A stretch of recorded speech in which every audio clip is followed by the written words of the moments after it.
Olá a todos, sejam bem-vindos a mais um estudo no canal Clamando no Deserto, que nós possamos aprender cada vez mais com a Palavra de Deus. Gostaria de te convidar para mais uma oração para iniciarmos e, caso você goste do conteúdo, caso você entenda que é relevante, peço que curta, compartilhe, se inscreva no canal e que nós possamos aprender cada vez mais. A próxima lição, se eu não me engano, do próximo trimestre é a lição de Gênesis, ok? Caso você não tenha condições, alguma coisa, você pode acessar o site da Casa Publicadora Brasileira. Semanalmente eles publicam a lição ali gratuitamente para verificar. A nossa intenção também é continuar esse estudo da lição da Escola Sabatina e dentro desse estudo nós geralmente comentamos, lemos algumas partes da lição. Que Deus possa nos auxiliar, não só nos estudos da Escola Sabatina, né, mas em outros estudos que viermos a fazer também, para a honra e glória de Deus. E te convido para mais uma oração, que possamos aprender cada vez mais a palavra do Eterno. Obrigado, Senhor, por mais uma vez podemos falar da Tua mensagem. Abençoe a cada um de nós. Abençoe, Senhor, os países que estão em guerra, seja em termos de armas, seja em guerra ideológica. Que o Senhor esteja conosco. Proteja o seu povo na face da terra. Proteja cada ser humano conforme a Tua boa vontade. Nos dê a oportunidade de mostrar o Teu Evangelho e de vivê-lo em nossa vida também. Nos perdoe por nossas falhas e pecados. Muito obrigado pelo privilégio de falar da Tua Palavra. Nós agradecemos, pedimos pelo perdão, pelos méritos de Jesus Cristo, hoje e para todos sempre. Nos dê sabedoria. Amém. Então, gostaria de começar mais uma lição. Lição 10, o caminho através do véu. A lição 9 ela teve bastante informações, né? Ela foi uma lição relativamente complexa e essa lição 10, ela é uma lição assim, um pouco menos complexa, né? Pelo menos a impressão que eu tive. Caso tenha alguma coisa que alguém me passe durante a semana também, nós costumamos fazer vídeos, né, de assuntos específicos, mas eu gostaria de começar com o verso para memorizar. Cristo não entrou em santuário feito por mãos humanas, figura do verdadeiro santuário, porém no próprio céu, para comparecer agora por nós diante de Deus. O primeiro ponto que gostaria de comentar é que gostaria de pedir a você que está com acesso à lição, ou que não tenha, mas tenha acesso à sua Bíblia, tem uma Bíblia, que de preferência durante a lição de sábado ou a lição de domingo, né, você leia o capítulo 9 de Hebreus, porque aí você vai ter uma noção melhor do que o autor ali está falando, né? Basicamente, ele começa o seguinte: ora, também a primeira tinha ordenanças de culto divino e um santuário terrestre, porque um tabernáculo estava preparado, o primeiro em que havia o candeeiro, a mesa, os pães da proposição. Então ele está falando o quê? Ao que se chama santuário. Então ele está falando ali do santuário. Na nova versão internacional diz assim: a mesa e os pães da presença, né? Os pães da proposição. Aí vem, mas depois do segundo véu, ou por detrás do segundo véu, conforme a nova versão internacional, estava o tabernáculo, que se chama o Santo dos Santos. Então veja que ele está falando do santuário terrestre, e ele está ali falando do contexto do sacerdócio, né? Tinha o incensário de ouro, a arca da aliança, e então ele vai falando ali sobre a arca, os querubins da glória. Ora, estando essas coisas assim preparadas, a todo tempo entravam os sacerdotes, verso 6, olha, do capítulo 9 de Hebreus, tá? O foco da lição é o capítulo 9, verso 24. Então, o que nos dá a entender o verso para memorizar? Ele dá a entender o seguinte, que a intenção dele é falar de Cristo em relação ao santuário do céu e para comparecer agora por nós diante de Deus, enfatizando o seu aspecto intercessório, o seu aspecto dele recebendo o poder e glória de Deus, não é? Então, ele cumprindo os requisitos referentes a todo o processo do santuário celestial, vai comentar sobre algumas festas. Então, basicamente, esse é o foco da lição número 10, não é? Então ele está falando ali, como nós vemos no verso 6, entravam os sacerdotes no primeiro tabernáculo, cumprindo o serviço, mas no segundo só o sumo sacerdote uma vez por ano, não sem sangue, ou conforme a Nova Versão Internacional, nunca sem apresentar o sangue do sacrifício que ele oferecia por si mesmo e pelos pecados que o povo havia cometido por ignorância. Então veja que ele está ali comentando sobre todo o aspecto sacerdotal. Então, quando ele diz assim, olha, Cristo não entrou em santuário feito por mãos humanas, ele está querendo dizer o seguinte, olha, Cristo não entrou como sacerdote, Cristo não exerceu o sacerdócio feito por mãos humanas. Ele não exerceu o sacerdócio em um santuário feito por mãos humanas, mas ele exerce o seu sacerdócio naquele que é o verdadeiro, porque olha só, Cristo não entrou em santuário feito por mãos humanas, figura do verdadeiro santuário. O que ele quer dizer? Ele está dizendo o seguinte, olha, Cristo não exerceu o sacerdócio no santuário humano, que é a figura do real, do santuário celestial. Então, ele está dizendo isso, Cristo não exerceu o sacerdócio no santuário terrestre, que é uma figura. Então, o tempo inteiro ele está ali dizendo, olha, colocando a ênfase dele em mostrar que existe um santuário celestial. E ele fala, porém no próprio céu. Então ele fala, porém no santuário do próprio céu foi que ele entrou, para comparecer agora por nós diante de Deus. A ascensão de Jesus ao céu é central para a teologia de Hebreus. A ascensão de Jesus ao céu é central para a teologia de Hebreus. Por quê? Porque, dentre outras coisas, a ressurreição de Jesus é ali o que, dentre outras coisas, nos garante a esperança de que ele vai voltar. Ora, lembra? Se ele não ressuscitou, é vã a nossa fé, porque ele não teria cumprido todos os requisitos que nós entendemos. Mas nós cremos que ele ressuscitou, e ele tendo ressuscitado e prometido a nós que vai voltar, e tendo cumprido todas as promessas anteriores, que ele vai cumprir a promessa da sua volta. Então, a sua ressurreição e ascensão ao céu, nós podemos até dizer o seguinte, a ascensão de Jesus ao céu, para exercer o sacerdócio no santuário celestial, como o sacrifício único para nós, e exercendo o santuário único também, que ele é o melhor sacrifício, e ele é o melhor sacerdote. E se tornou o único sacrifício e o único sacerdote também. Então, a ascensão de Jesus ao céu para exercer o seu sacerdócio é central para a teologia de Hebreus. Ele busca desenvolver tudo isso no seu livro, né? Ele procura desenvolver da melhor forma possível todo esse raciocínio de que o modelo era o modelo real, de que Jesus exerce um sacerdócio único, que Jesus atende os requisitos. E aí nós vamos comentar um pouquinho mais sobre isso, esperamos conseguir êxito, né? Ela marca o início do governo de Cristo e de seu ministério sumo sacerdotal em nosso favor. O início do governo de Cristo e de seu ministério sumo sacerdotal em nosso favor.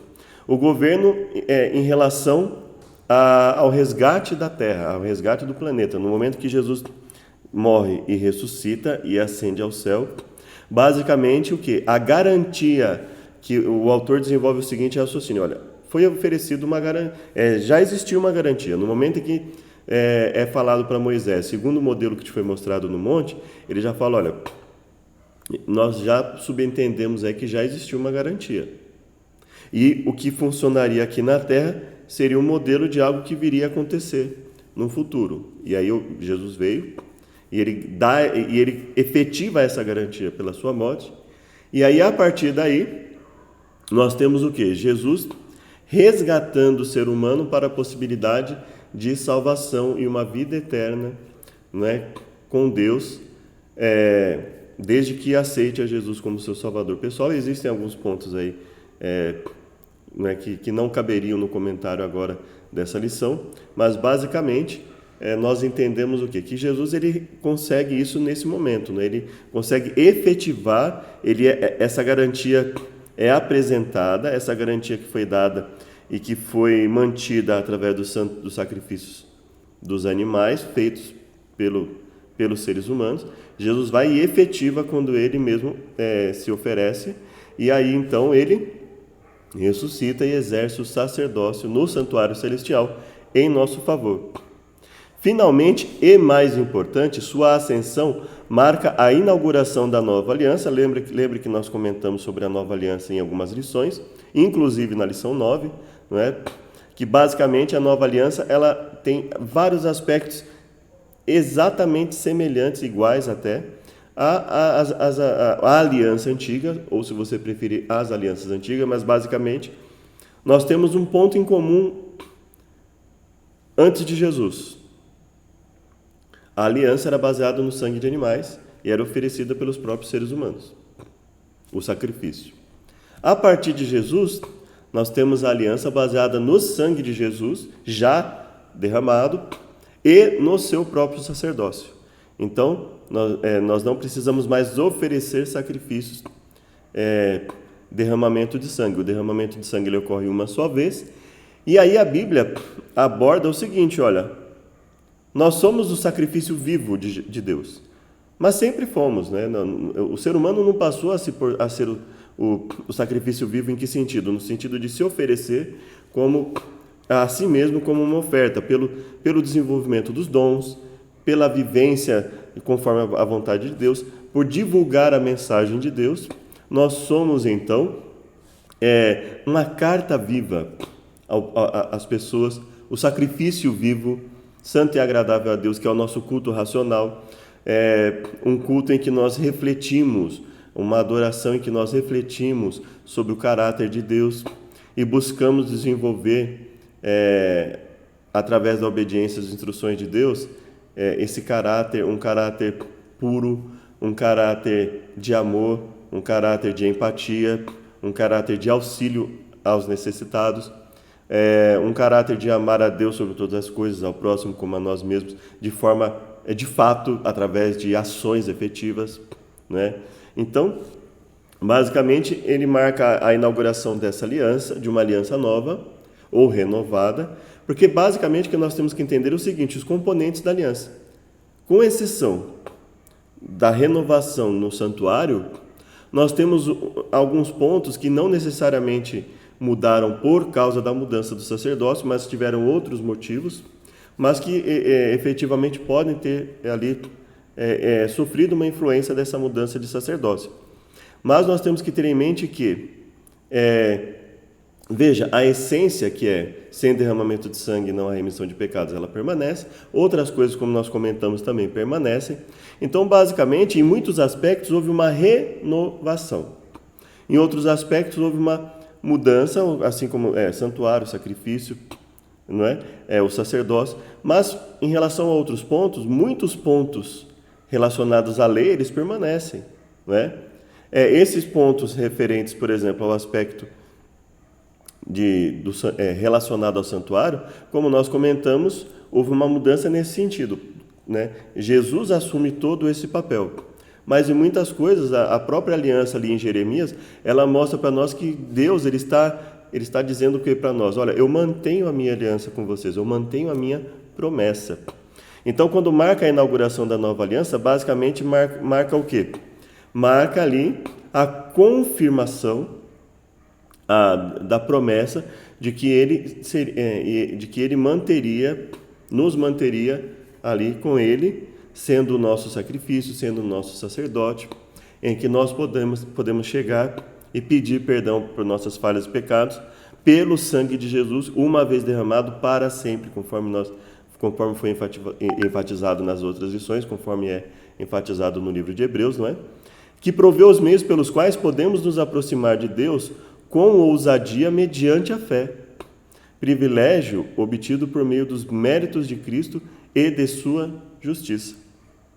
Então, basicamente, esse é o conceito de graça. O que seria basicamente a graça? Seria a salvação dada a nós, apesar de termos cometido pecado, no momento em que nos arrependemos e confessamos nossos pecados a Deus e nos dispomos a nos colocar aos pés de Jesus, aos pés de Cristo, como seus servos para obedecê-lo em tudo que ele obedecer a Deus em tudo que ele nos manda.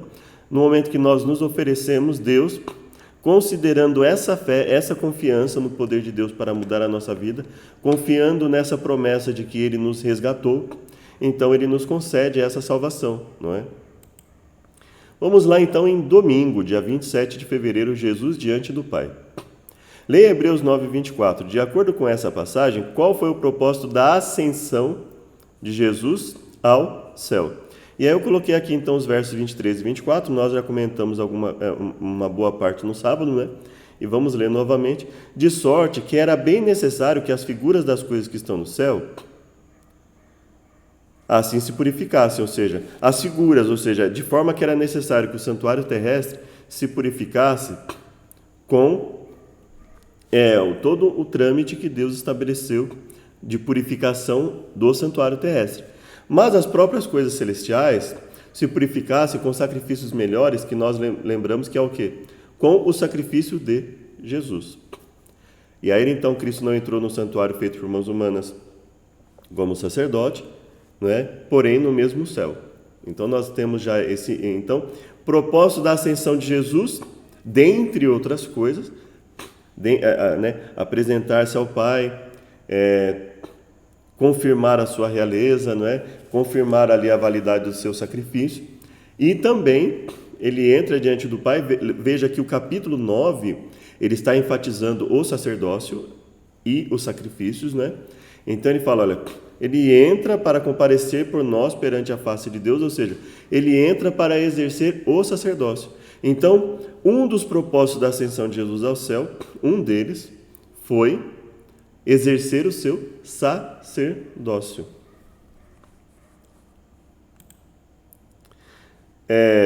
O propósito da peregrinação, esse já é um comentário da lição, tá?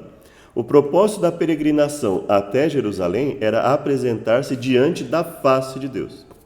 Isso significava experimentar o favor divino, conforme Salmos 17:15, e da mesma forma a expressão hebraica buscar a face de Deus significava pedir auxílio divino. Então, apresentar-se diante da face de Deus e experimentar o favor divino. Salmo 17:15. Então, nós podemos lá ir até o livro de Salmos, né? Só para a gente dar uma lida, para termos uma noção melhor, né? Salmos 17, verso 15. Quanto a mim, contemplarei a tua face na justiça. Eu me satisfarei da tua semelhança quando acordar. Olha só.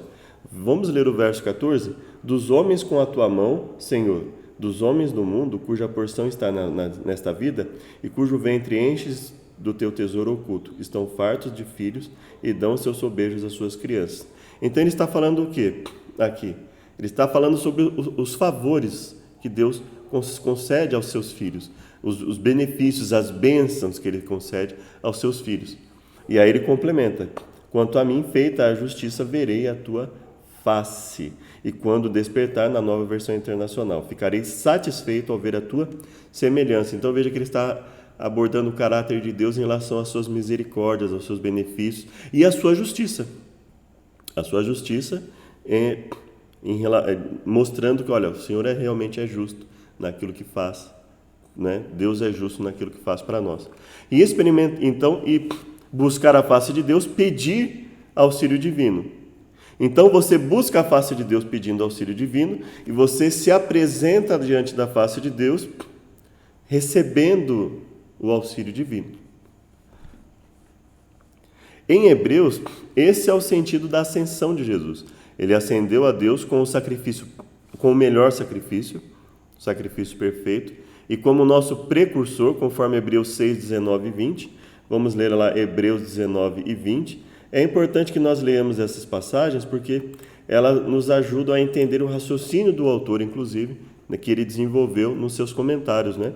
Hebreus 6, 19 e 20 nos diz o seguinte, a qual temos como âncora. Vamos ler o 18 para entender o que ele está dizendo, né? Para que por duas coisas imutáveis, nas quais é impossível que Deus minta, tenhamos a firme consolação, nós, os que pomos o nosso refúgio em reter a esperança proposta. Olha, então ele está dizendo assim, quem tem a firme consolação de Deus? Os que põem o consolo, compõem o refúgio em reter a esperança, em esperar naquilo que Deus prometeu. Reter a esperança proposta, ou seja, continuar na espera paciente do cumprimento de todas as promessas de Deus, confiando que o mesmo Deus que cumpriu as suas promessas, ele cumprirá as restantes que ainda não foram totalmente cumpridas, né? Que estão para o futuro. A qual temos como âncora da alma segura e firme e que penetra até o interior do véu, onde Jesus, nosso precursor, entrou por nós feito eternamente sumo sacerdote, segundo a ordem de Melquisedeque. Então, numa das lições também é comentado a esse respeito, se você quiser voltar nas lições anteriores a respeito desse aspecto, né? Penetra até o interior do véu, onde Jesus, nosso precursor, entrou por nós. Então, Jesus é o nosso precursor, ele é aquele que garante, o nosso garantidor, o precursor também, principalmente no sentido de que ele é o nosso garantidor. Ele é aquele que entra no santuário para garantir a nossa salvação pelo seu sacerdócio. Tornou real a promessa para os crentes que peregrinam procurando uma pátria, desejando uma pátria superior. Né? Tornou real a promessa, ou seja, ele, pela sua volta, é que essa promessa vai se cumprir quando ele voltar e nós efetivamente estivermos na pátria celestial. E ansiosos pela cidade da qual Deus é o arquiteto e construtor. Então nós buscamos viver conforme a vontade de Deus, já agora, hoje, todo momento que nós pudermos, e, dentre outras coisas, nós temos a esperança, nós esperamos pela nova terra em que habitará a justiça plena, onde não haverá mais pecado, não haverá injustiça, não é? Então todo o sofrimento pelo qual nós passamos vai acabar. Nós teremos ali uma vida eterna com uma extrema qualidade, né? Isso é algo maravilhoso. E nós compartilhamos essa esperança com as pessoas, mas infelizmente nós sabemos que nem todo mundo retém a esperança proposta. Nem todo mundo se refugia, conforme o verso 18, né? Pomos o nosso refúgio em ter a esperança proposta. Nem todos nos refugiamos para tomar posse da esperança. Nem todo mundo está disposto a isso. Mas, tanto quanto possível, como nos diz Paulo, fazemos todo o possível conforme, claro, né, dentro da vontade divina, conforme Deus nos requer que nós façamos. Nós fazemos o possível que está de acordo com a vontade de Deus para pregar ao máximo de pessoas, buscar a todos, para pelo menos salvar alguns, conforme a misericórdia de Deus, né? Mas nós sabemos que essa promessa, aqueles que peregrinam procurando uma pátria, que desejam uma pátria superior, ela só pode se efetivar quando o ser humano realmente põe o seu refúgio em Deus, põe a sua esperança em aceitar as determinações de Deus, aquilo que Ele requer de nossa vida, né? Você pode perceber que quando nós buscamos fazer a vontade de Deus, é lógico que existem momentos de tristeza, existem momentos, não é, de uma luta constante até, mas a nossa fé é renovada quando nós vemos o resultado de obedecer a Deus, quando nós vemos o resultado de ter uma vida conforme a vontade de Deus, o reflexo disso na família, reflexo disso no trabalho, reflexo disso na sociedade. Quando nós vemos isso, nós ficamos felizes. Então isso ajuda também a aumentar a nossa fé. A obediência a Deus, por amor, ela também ajuda a fortalecer a nossa fé. Então é um ciclo, né? A fé vai gerar obediência, e a obediência por amor vai fortalecer a fé, e assim sucessivamente. É um ciclo, né? A fé, ela fortalece, a fé vai gerar uma obediência por amor. Nós vamos desenvolvendo o nosso amor a Deus. Essa obediência vai surtir resultados. Nós vamos aumentar cada vez mais o nosso amor a Deus sobre todas as coisas e ao nosso próximo como a nós mesmos. Vamos nos amar da forma correta cada vez mais. Isso vai gerar uma obediência com a qualidade cada vez melhor. Os resultados disso vão aumentar a nossa fé. Então isso é só benefícios para nós, né? Os benefícios só não são maiores porque infelizmente nós estamos num mundo em que infelizmente em alguns momentos ao ser humano, alguns seres humanos, a injustiça parece mais atrativa. Mas continuemos orando pela atuação do Espírito Santo em todos nós, né? Conforme a sua boa vontade. Segunda-feira, o convite divino. Como foi a experiência de Israel no Monte Sinai? Olha só, como foi a experiência de Israel no Monte Sinai. Porque não chegastes ao monte palpável. Vocês não chegaram ao monte que se podia tocar, conforme a nova versão internacional, e que estava em chamas, nem as trevas, a escuridão e a tempestade. Ao soar da trombeta e ao som de palavras tais, que os ouvintes rogaram que nada mais lhes fosse dito. Olha só, uma situação tão impactante, que gera um impacto tão forte nas pessoas, que eles ficaram preocupados, né? Eles rogaram que nada mais lhes fosse dito, pois não podiam suportar o que lhes estava sendo ordenado. Até um animal se tocar no monte deve ser apedrejado. O espetáculo era tão terrível que até Moisés disse: estou apavorado e trêmulo. Então, obviamente, o que Hebreus está falando aqui é de um convite ao exercício da fé, não é? Olha, Deus, apesar de tudo isso, né, desse momento tão ali forte para realmente gerar impacto no povo. Olha, a questão é séria, a questão é muito séria, né? Estamos diante de um momento bastante solene, né? Deus estava ali. Se você olhar ali os livros de Gênesis a Deuteronômio, por exemplo, e você olhar ali em específico ali alguns aspectos de Êxodo e de Deuteronômio, você vai ver que Deus estava falando para eles: olha, isso é a diferença entre viver bastante e com qualidade e viver pouco sem qualidade. Isso é a diferença entre um marido amar verdadeiramente a sua esposa e tratá-la de forma leviana, de forma prejudicial, ou uma mulher amar seu esposo ou tratá-lo de forma errada. Isso é a diferença entre pais e filhos viverem em harmonia, conforme a vontade de Deus, e viverem em conflito. Isso é a diferença entre trabalhadores trabalharem felizes e trabalharem insatisfeitos. Então, o que Deus estava propondo ali era uma mudança completa de vida. Olha, agora que vocês são livres, agora que eu libertei vocês da terra do Egito, da casa da servidão, vocês são livres. E vocês são livres para obedecer por amor. Mas vocês precisam entender, nós precisamos entender, assim como eles precisavam entender, nós precisamos entender que a nossa liberdade, ela tem consequências, né? Quando nós achamos que é uma liberdade sem restrição, nós geralmente nos prejudicamos. Eu costumo usar como exemplo o seguinte: eu gostaria que você refletisse bem, entendesse bem o que eu estou querendo dizer. Não estou querendo fazer nenhuma apologia ao uso de fazer nada errado. Mas, por exemplo, eu nunca fumei na minha vida, graças a Deus, e eu tenho a liberdade para fumar. Se eu quiser um dia fumar, eu vou fumar. Agora, e no momento que eu estiver fumando? Eu tenho liberdade para parar? Já parou para pensar nisso?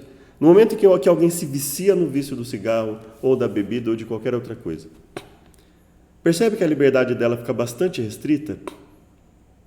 Então, Deus estava oferecendo para eles o seguinte: olha, agora vocês realmente são livres, porque pelo poder de Deus, eles tinham a liberdade para lutar, assim como nós temos a liberdade para lutar contra o mal. Agora, sem o poder de Deus, no momento em que eu achar que eu posso usar a minha liberdade como eu quiser, então hoje, atualmente, eu tenho o poder de Deus na minha vida. Então, se Deus me dá essa liberdade, se eu quiser rejeitá-lo e falar assim: olha, não quero mais servir a Deus, e aí eu deixaria de seguir. Só que no momento em que eu faço isso, eu tenho que ter consciência que eu estou me colocando no terreno do inimigo, e no terreno do inimigo não há liberdade. No terreno do inimigo é vício, é desordem, é tristeza. Então, é isso que Deus estava mostrando. Quando Deus fez tudo isso para impactar o povo, esse momento de solenidade, de santidade, era para dizer o seguinte: vocês não estão diante de algo simples. Vocês estão diante de algo, nós estamos de algo. Quando nós lemos a palavra de Deus e pedimos o poder de Deus através do Espírito Santo para mudar a nossa vida, para nos arrependermos, para mudar o nosso rumo, o rumo de destruição das trevas, para o rumo da luz, É algo extremamente solene, é uma mudança de vida que aquele que experimenta a paz que o mundo não pode dar, a felicidade que o mundo não pode nos conceder, que dinheiro não pode conceder, que os bens materiais não podem conceder. A felicidade de poder educar o filho num caminho em que o filho vai ter uma disciplina, o domínio próprio, vai se ver livre das garras do inimigo, se ver livre das garras do vício, daquela necessidade de aceitação, de fazer o que é errado para conseguir aceitação no mundo. Então, isso é algo extremamente solene. Então, essa é a ênfase que está sendo dada. A experiência de Israel no monte era essa experiência que Deus estava querendo que eles entendessem. Olha, isso que está sendo proposto para vocês é uma mudança de vida, assim como eles já tinham experimentado. Eles já estavam ali com Deus, Deus já estava mostrando para eles o caminho. Mas no momento em que ele está ali no monte, ele estava querendo enfatizar isso. Olha, isso que eu já estou concedendo para vocês, desde o momento que vocês saíram do Egito, essa liberdade, essa mudança de vida, agora, só que mostrando para eles, olha, tudo tem consequências, as escolhas possuem consequências, não é? Então, quando ele fala, vocês não chegaram ao monte que se podia tocar, que estava em chamas, lá em Hebreus 12, nós vamos lá ler Hebreus 12, né? Olha só o que ele diz. Nós vamos ler um pouquinho antes, né? Vamos ler o verso 6, por exemplo. Vou ler o verso 5, tudo bem? Já vos esquecesses da exortação que argumenta convosco como filhos. Como filhos. A palavra de ânimos que ele nos dirige como filhos. Meu filho, não despreze a disciplina do Senhor, nem se magoe com a sua repreensão. Verso 6. Pois o Senhor disciplina a quem ama e castiga todo aquele a quem aceita como filho. Suportem as dificuldades, recebendo-as como disciplina. Deus os trata como filhos, pois qual filho que não é disciplinado por seu pai? Percebe? Essa é a ênfase do texto. E aí lá para frente, né, no verso 17, como vocês sabem, posteriormente, quando quis herdar a bênção, se referindo a Esaú, foi rejeitado e não teve como alterar a sua decisão, embora buscasse a bênção com lágrimas. O que ele está enfatizando é o seguinte: Esaú, é lógico que não estou querendo justificar aqui a atitude de Jacó também não, mas Esaú, ele não levou a sério a grandiosidade da sua primogenitura, o valor que tudo isso possuía, né? Ele só passou a levar a sério quando ele perdeu, quando ele se viu numa situação difícil ali, não é? Então, é basicamente essa comparação que o autor está fazendo. Olha, que nós não sejamos pessoas que só venhamos a dar valor ao que Deus nos concede depois de perdermos. Eu, por exemplo, né, eu dei o meu exemplo, não porque eu seja melhor que ninguém, pelo contrário, eu estou dando o meu exemplo porque, como Paulo diz, né, eu tenho que me colocar numa situação primeiro, antes de falar das pessoas. Então, atualmente, com o poder de Deus na minha vida, eu tenho liberdade, a liberdade verdadeira. Agora, se eu usar de forma errada essa liberdade, se amanhã ou depois eu resolver começar a beber, fumar, eu estou usando de forma errada essa liberdade. Eu estou deixando de lado a repreensão que Deus me dá como filho, a correção que Ele me dá. Isso fatalmente vai custar muito caro na minha vida. Sim, não tenho nenhum interesse em fazer isso, né? Graças a Deus, pela misericórdia de Deus. Mas você percebe, essa ênfase que ele está dando. Olha, entenda a grandiosidade daquilo que Deus nos propõe. Olha como Deus, o próprio Deus intercedendo por nós. O próprio Deus se fazendo sacrifício, se fazendo sacerdote, estabelecendo todo um complexo de santuário no céu para nos salvar, para nos resgatar. Isso é muito importante. E nos concedendo um conjunto de instruções que nos liberta dos males, nos liberta dos vícios, nos liberta do egoísmo, da ambição, de tudo que é prejudicial. Então é isso que ele está enfatizando. Então, a experiência de Israel no Monte Sinai foi uma experiência impactante, de temor, inclusive, mas porque Deus queria implantar neles isso. Olha, isso é muito importante. É importante que vocês deem o devido valor a tudo que vai ser passado, que já foi passado antigamente e vai ser mantido para vocês. Então, essa é a ênfase da experiência de Israel.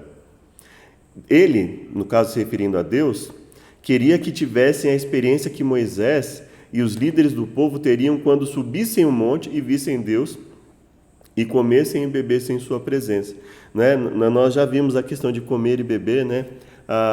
Estreitar os laços, se tornar mais íntimo, no sentido de amizade com Deus, né? Se tornar um amigo mais próximo.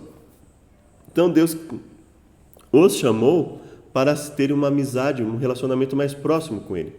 Mas quando chegou o momento, faltou fé em muitos do povo, assim como em alguns momentos falta a devida fé em nós também. Então, eles pelo medo, pelo temor, eles rejeitaram esse chamamento de Deus. Mas se você olhar os livros da lei, você vai ver que Deus continua a chamar o povo, olha, venha, né? Eu estou aqui com vocês, vamos buscar uma vida de santidade, busquem uma vida de santidade. E vamos nos aproximar cada vez mais. Quanto mais vocês, lembra que nós falamos na lição antiga, né? Quanto mais nós dedicamos, quanto mais nós vivemos o amor uns para com os outros, mais nós entendemos o amor de Deus, mais nós experimentamos a profundidade, a largura do amor de Deus. A manifestação da santidade divina no Monte Sinai teve como propósito ensinar o temor ou respeito a Deus e também levar o povo a conhecer sua misericórdia e santidade. A manifestação da santidade divina no Monte Sinai teve como propósito ensinar o temor ou respeito a Deus e também levar o povo a conhecer sua misericórdia e fidelidade.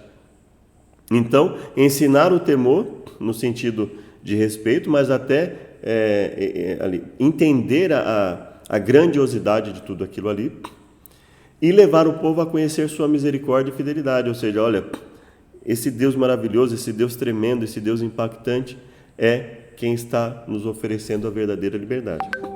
O temor do Senhor conduz à vida, sabedoria e honra. Contudo, enquanto Deus queria que Israel fosse até ele, o povo ficou com medo. A descrição em Hebreus dos eventos no Sinai é acompanhada da falta de fé e apostasia do povo, infelizmente. Não de todos, né? Não de todos, né? Houve alguns ali, sempre existem aqueles que estão dispostos a servir, né? Mas ele está falando aqui, né? E ele enfatiza isso.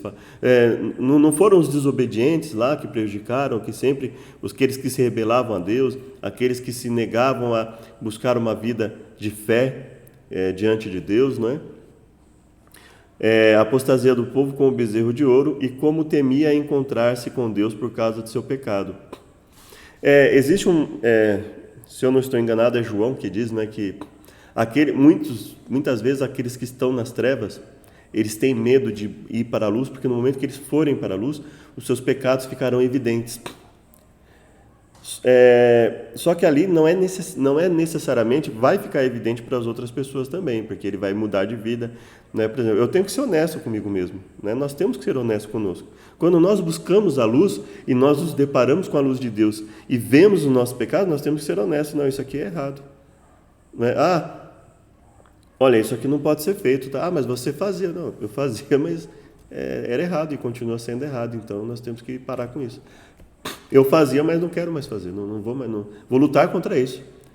Mas você, não, eu sei, tudo bem, eu fazia, mas era errado, e é errado, então, né, Deus está me mostrando que é errado, então, não é porque eu fazia que eu vou continuar a fazer, né? Acabou. E é isso que Deus queria, e Ele quer, é isso que Ele queria do povo, é isso que Ele quer de nós, que sejamos honestos, olhemos numa situação, né, isso que impacta. Se você olhar, você começa a estudar a Bíblia, e você começa a ver coisas que às vezes você achava normal, que eu achava normal no sentido assim, natural, que é correto, né? Normal no sentido de correto, que nós achávamos correto e de repente nós começamos a estudar, não, mas isso aqui não é correto não. E de repente a gente muda, e não é vergonha nenhuma mudar, reconhecer o erro, né? E aí, de repente alguém pode chegar em você e falar, mas você fez muito isso.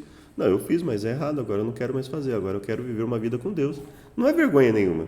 Pelo contrário, é um motivo de alegria, de nos sentirmos felizes diante de Deus. Olha, que coisa, né? Uma coisa que eu fazia assim, e agora Deus me dá poder para me libertar disso, né? Reconhecer que isso é errado. E é isso que possivelmente faltou ao povo, dentre outras coisas, né? Isso que, uma das coisas que, além da falta de fé, e a fé está aliada à obediência, né? A reação do povo não foi o plano de Deus, mas o resultado da falta de fé. O povo rejeitou muita coisa que Deus ofereceu porque faltou fé. Faltou a disposição em se entregar aos caminhos de Deus e viver uma vida conforme a vontade de Deus, não é? E isso trouxe consequências prejudiciais para eles, traz consequências prejudiciais para nós, não é? Então, irmãos, obediência a Deus não é capricho do cristão, para o cristão se sentir melhor que os outros, não.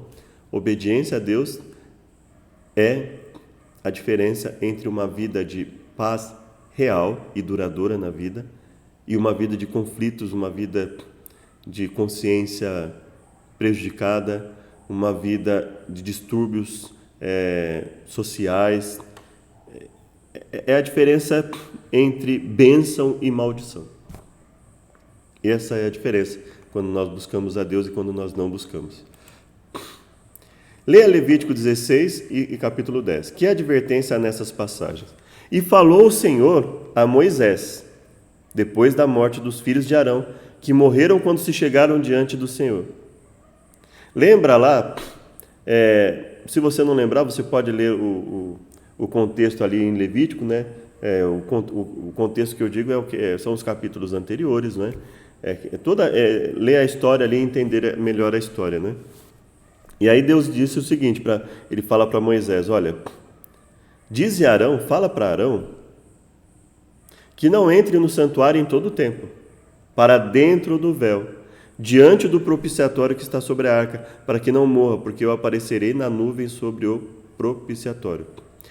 Para você entender um pouco melhor, vou ler na Nova Versão Internacional. O Senhor falou com Moisés depois que morreram os 2 filhos de Arão, por haverem se aproximado do Senhor de forma errada.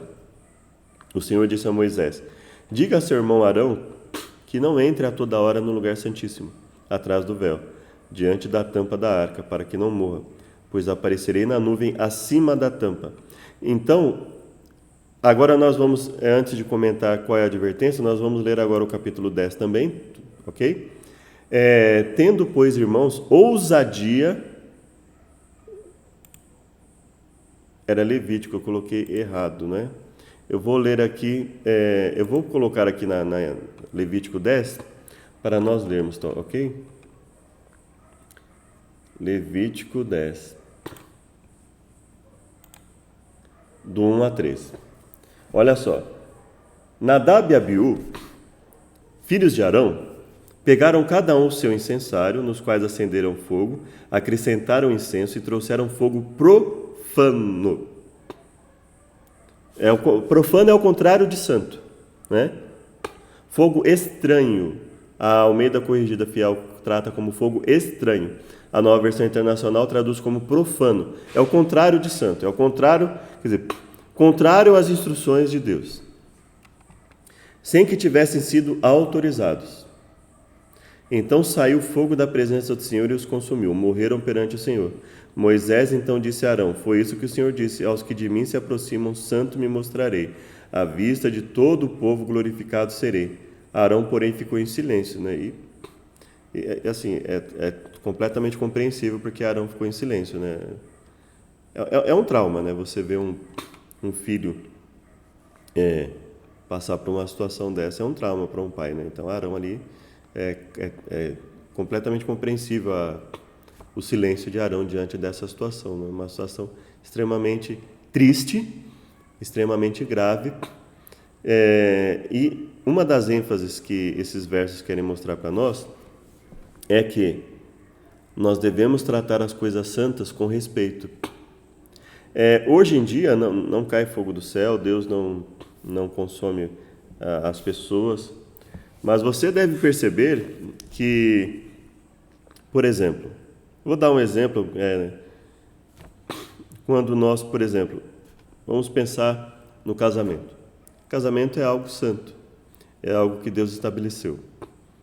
E no casamento, o homem e a mulher, considerando o casamento cristão tradicional, o homem e a mulher, quando eles se conhecem, eles devem buscar uma vida como namorados, noivos, eles devem buscar ali verificar se eles tem compatibilidade na convivência, se eles conseguem conviver, se eles se respeitam, se eles têm a crença, se a crença deles converge, se eles têm crenças em comum que permitem a eles ser uma família.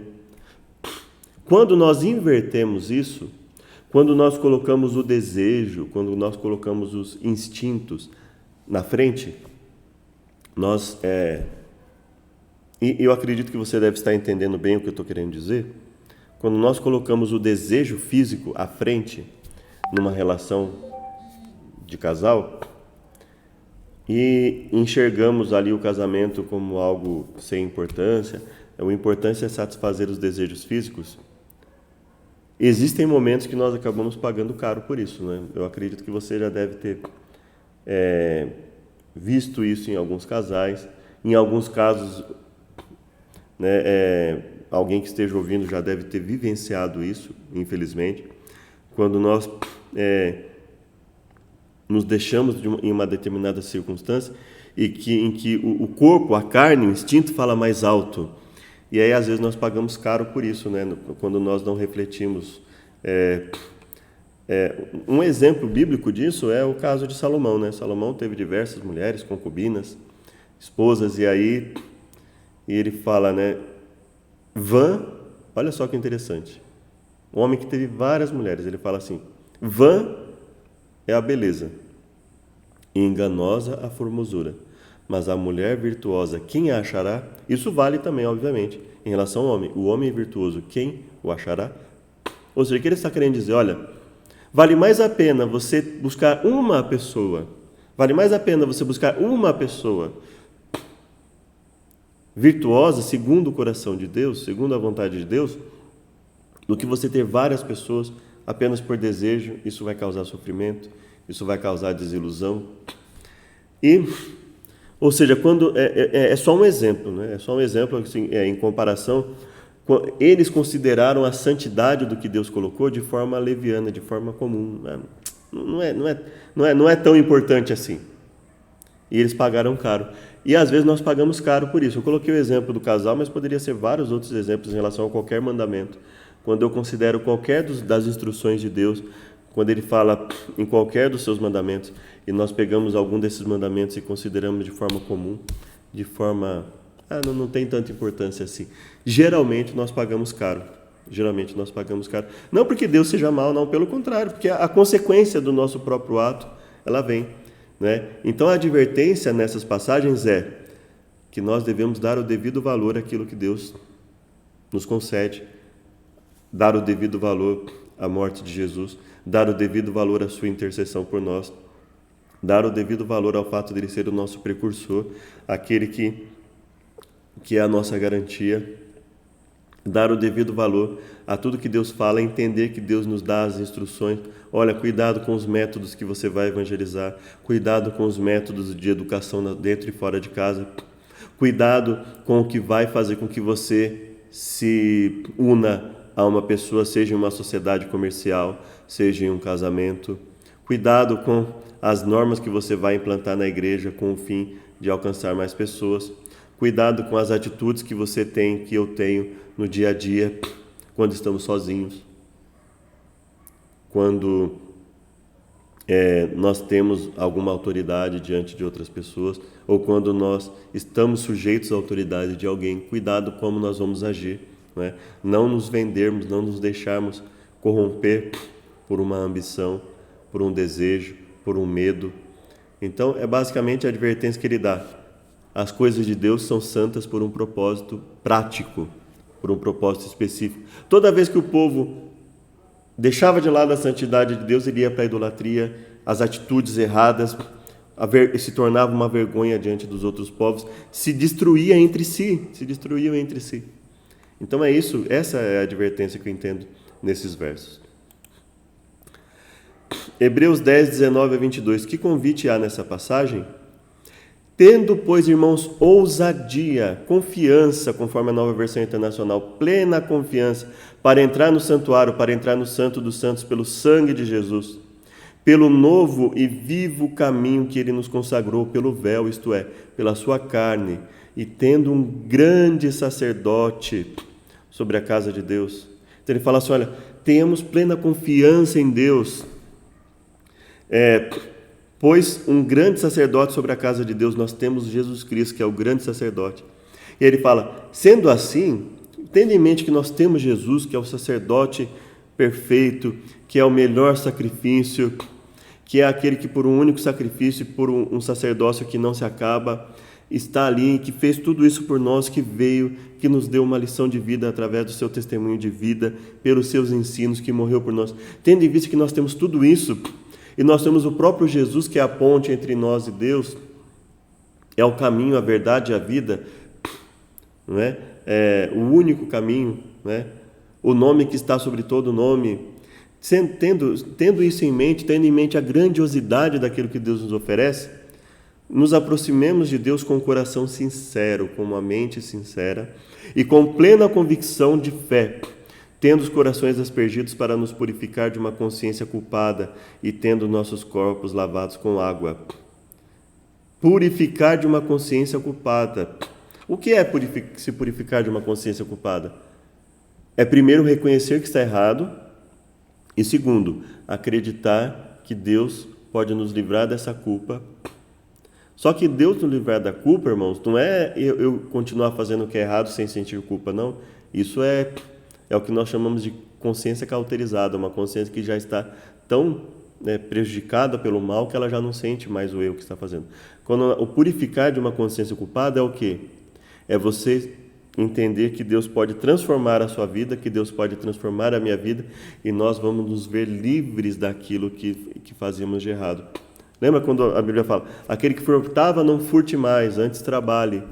Olha, e o Paulo diz, né? O que nós fazíamos, o que vocês faziam antes de servir a Deus, antes de ter a transformação de Deus na sua vida? O que vocês faziam?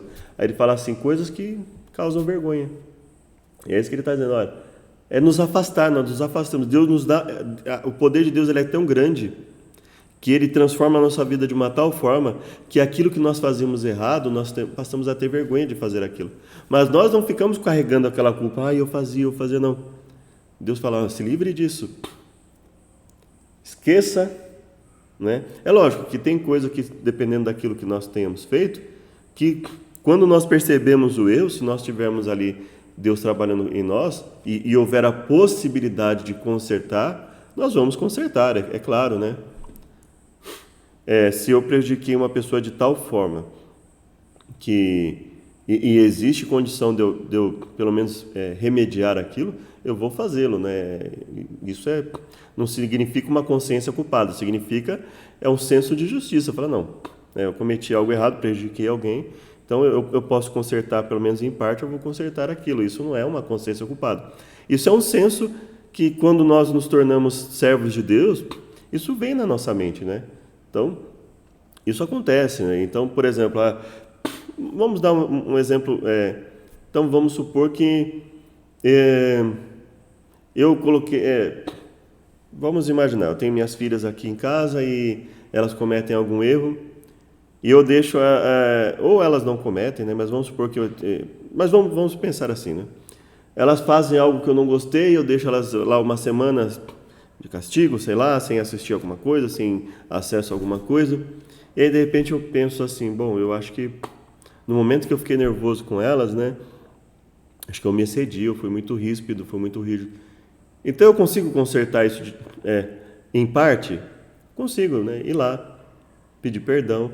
Olha, me desculpa, né, o pai se excedeu na forma que eu falei, né, dá um abraço aqui, né, vamos viver uma vida juntos. Então, existem coisas que eu posso amenizar, né? Então, vamos supor que eu não fiz isso, só estou dando um exemplo, tá? Mas vamos supor, eu fiquei nervoso e, sei lá, peguei meu celular ou peguei o celular de alguém, sei lá, peguei minha filha, vi de repente minha filha acessando algo no celular que eu não queria, peguei o celular, quebrei, joguei no chão e tal, e aí de repente eu paro para... Não, eu me excedi, né? Não precisava ter feito isso, não era para tanto. E aí eu vou e falo, olha, vou comprar um outro celular para você e eu não quero que você faça isso, isso e isso. Então, Só estou dando exemplos aqui simples, mas assim, isso não é necessariamente você ficar se martirizando em uma consciência culpada, não. Isso é um senso de justiça, é você eu reconhecer, não, eu fiz algo errado e eu posso consertar isso de alguma forma, eu posso pelo menos remediar, quando eu não puder consertar de todo, posso pelo menos ajustar um pouco isso. E ele fala, e esse tipo de transformação que Deus faz na nossa vida, né? Eu me livro de uma consciência culpada para uma consciência em que eu visualizo a justiça, o que é correto.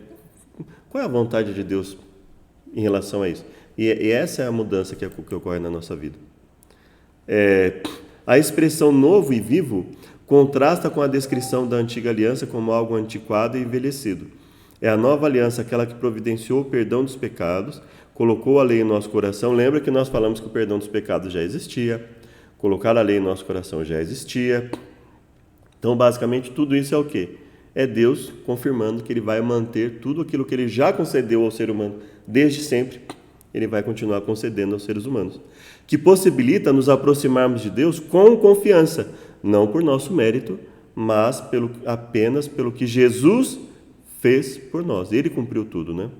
Hebreus indica a inauguração da antiga aliança, que a inauguração da antiga aliança envolveu a inauguração do santuário e a consagração dos sacerdotes. A inauguração da antiga aliança envolveu a inauguração do santuário e consagração dos sacerdotes. E aí ele usa essa lógica para falar, para desenvolver a teologia da nova aliança, né? Da aliança em que há uma renovação no sistema de sacerdócio. Inauguração do ministério sacerdotal de Jesus em nosso favor no santuário celestial. Com o sacrifício de Jesus, Satanás foi expulso do céu. Você pode verificar ali em Apocalipse 12, comparar com João 12, 31, 16, 11. Lembra quando os discípulos chegaram e falaram que eles estavam, pelo poder de Deus, estavam evangelizando, e aí Jesus falava assim, eu via Satanás caindo do céu como um relâmpago. Então, toda vez que nós vencemos a Satanás com as armas de Deus, buscando fazer o que Deus quer, Satanás sofre uma derrota. Toda vez que nós buscamos servir a Deus, Satanás sofre uma derrota. Satanás, ele sofre uma derrota em relação a nós. Aí ele vem, e aí, pelo poder de Deus, nós vamos vencendo pela misericórdia do Eterno, né?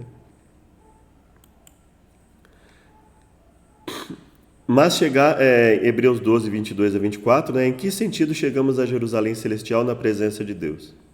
Mas chegasses ao Monte Sião, a cidade do Deus vivo, Jerusalém celestial, aos muitos milhares de anjos, à universal assembleia e igreja dos primogênitos que estão escritos nos céus, e a Deus, o juiz de todos, aos espíritos dos justos aperfeiçoados, e a Jesus, o mediador de uma nova aliança, ao sangue da aspersão, que fala melhor que de Abel.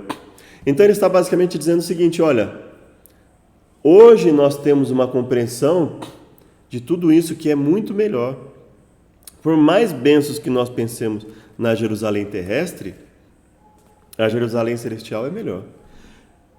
Por mais benefícios que nós tenhamos obtido pelo santuário terrestre, pelo sacerdócio terrestre, pelo sacrifício de animais, o sacerdócio celestial é muito melhor.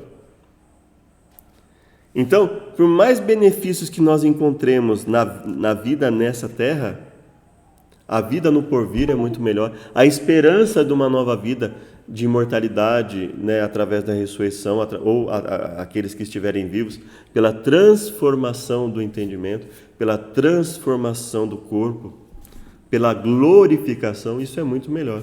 Então ele fala, olha, nos apeguemos a essa esperança, né? E é isso que ele desenvolve aqui, né, nesse texto, né? Se você puder ler o contexto, não vou ler mais para nós não nos estendermos ainda mais, não é? Mas você vai ver que basicamente que eu vou pegar um comentário da própria lição para falar um pouco a respeito desses espíritos dos justos aperfeiçoados, tá? Mas basicamente, se você olhar, ele está falando, olha, quando nós pensamos na promessa de Deus pela sua vinda, de nos concedermos um reino eterno, por mais benefícios que nós tenhamos aqui, e servir a Deus nos concede uma paz que excede a todo entendimento, mas quando nós pensamos no porvir, e é isso que Deus é muito melhor, e é isso que Deus nos concede, né?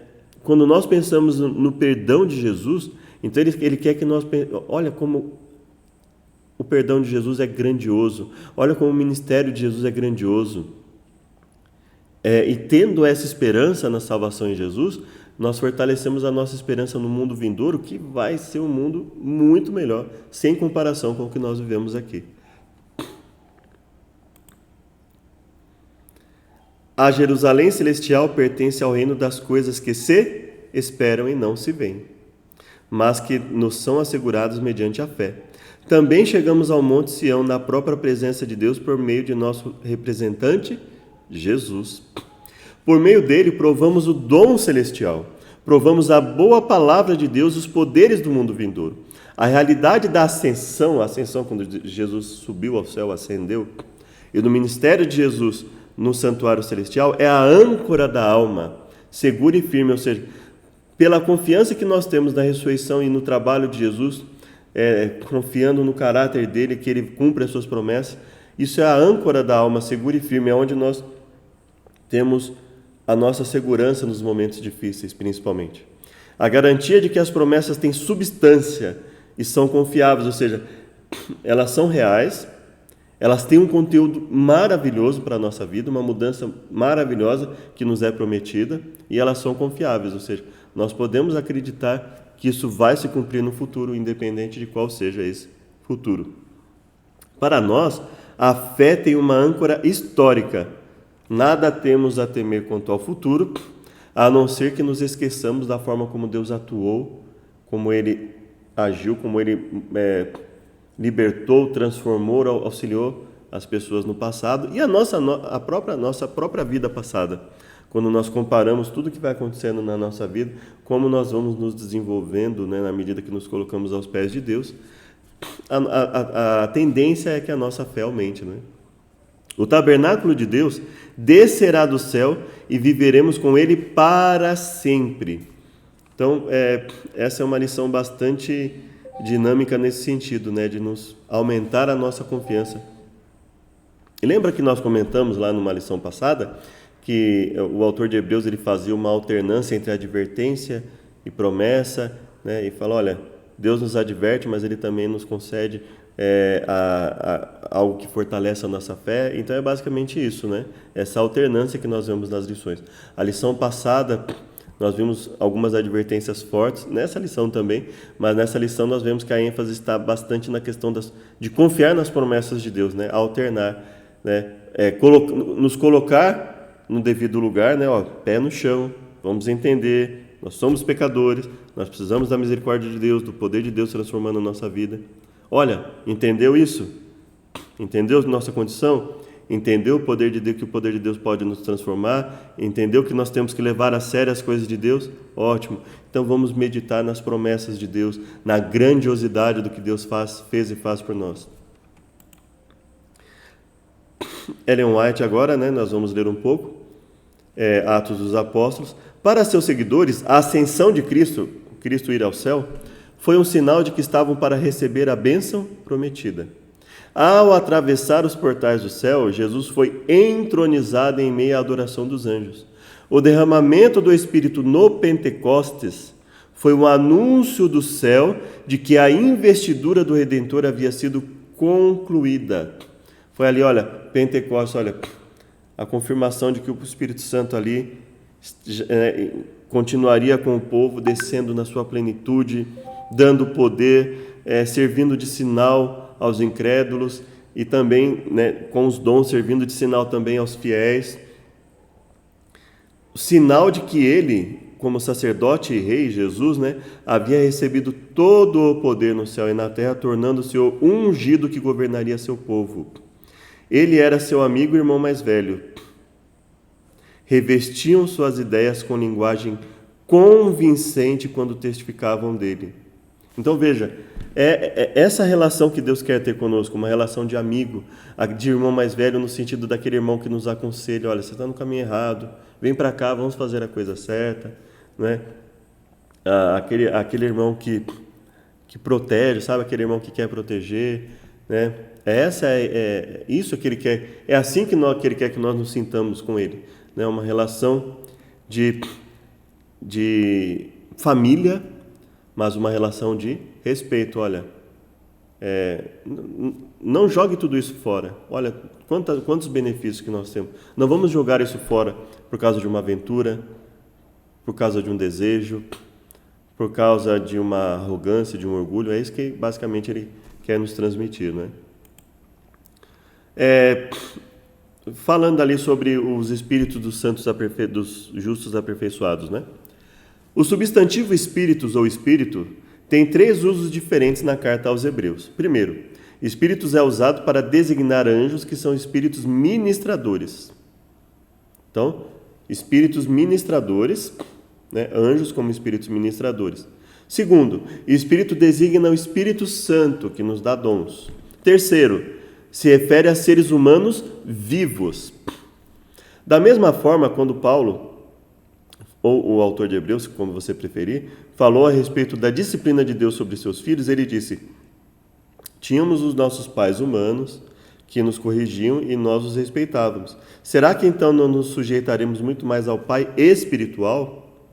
Assim podemos concluir que os espíritos na frase Espírito dos justos aperfeiçoados não são anjos, não é o Espírito Santo, mas seres humanos que se aproximaram do Monte Sião, a cidade de Deus vivo, a Jerusalém celestial. Então, ou seja, pelo nosso comportamento, nós, assim como aqueles que tiveram a oportunidade de se aproximar de Deus no Monte Sião, nós temos a oportunidade de nos aproximarmos de Deus através de Jesus, através da sua palavra, através da renovação da nossa vida. Então é basicamente isso que ele está explicando. Olha, nos aproximamos do Espírito do justo aperfeiçoado, ou seja, nós conseguimos entrar numa linha de relacionamento com Deus, de consagração, em que nós podemos nos achegar ao Monte Santo de Deus, nós podemos nos achegar sem medo a essa responsabilidade que Deus nos dá. Olha, essa é a responsabilidade que você tem, você recebe a salvação de Deus, você recebe o poder de Deus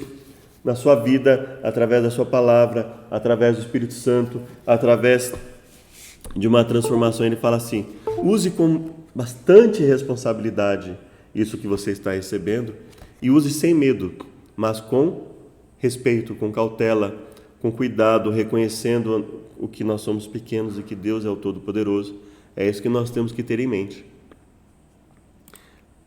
Por fim, Cristo compareceu à presença do Senhor no céu em nosso favor. Em harmonia com as festas do Antigo Testamento, Jesus morreu na Páscoa. Em harmonia com as festas que Deus instituiu entre Gênesis e Malaquias, Jesus morreu na Páscoa. Após sua ressurreição, ele ascendeu primeiramente a seu Pai. No momento em que os sacerdotes moviam o feixe de cereais, ele está fazendo uma associação entre as festas e a realidade em Jesus, não é? Os sacerdotes moviam o feixe de cereais e ascendeu novamente pela última vez após 40 dias para assentar-se à direita de Deus. Visto que a inauguração de Cristo como nosso sumo sacerdote ocorreu no céu, o Espírito Santo foi derramado durante o Pentecoste sobre os seguidores na terra.